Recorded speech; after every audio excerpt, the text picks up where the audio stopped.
Grandmaster Hikaru Nakamura won his second game at the Qatar Masters. Hikaru, tell us about your game.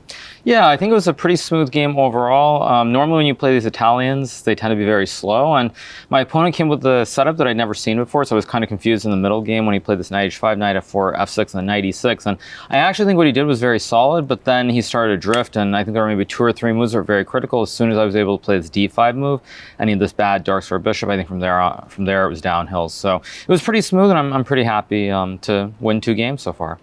Right. Have you played Qatar Masters before?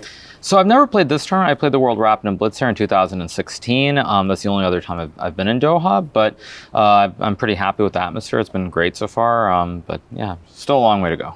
Right. You probably had a very long trip to come in here in Qatar. Can you please tell us about your journey? Did you came here some time before?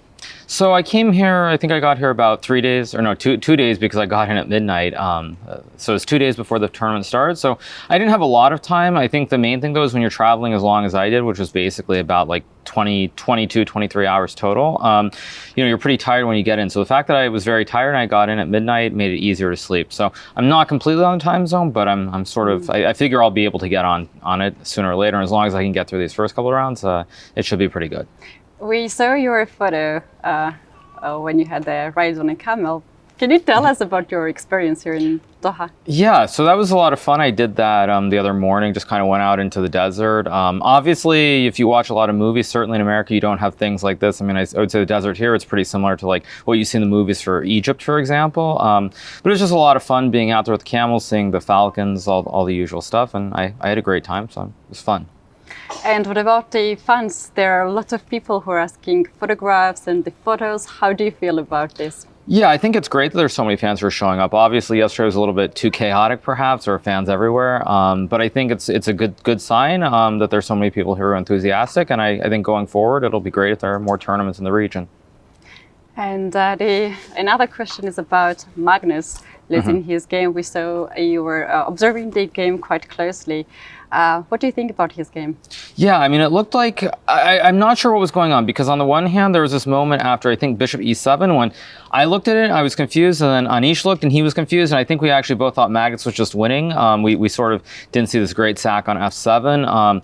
But I'm assuming Magnus must have missed this idea with, after knight d4, knight c7, queen f3, king g8, knight c6, and rook f8, queen b3 wins, and queen b7, knight e7 wins. So I think he just made a basic mistake, and I think after that, it was just, he couldn't, I don't think there were any resource. I think he was just losing. So it was a tactical oversight, and that's why, I mean, I think when you're playing players who are a little bit lower rated, you have to be very careful, because I think for all of us who are near the top, positionally, we're much better than everybody else, but in tactical scrambles, we can miss moves, and so it just looked like he missed one move and just got blown away.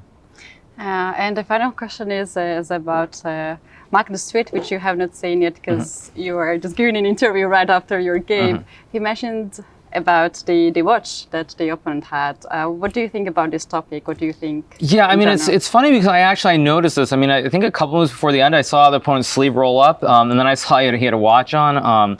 I mean, it's not the first time this has happened. I mean, I could give you a very good example of that in the World Rapid and Blitz in Poland, and I think it was December of 2020 when there was a certain Hans Niemann who had a watch on his wrist. So it's not the first time that we've seen it, certainly. I mean, but the game looked pretty normal, and I just don't think there's anything going on.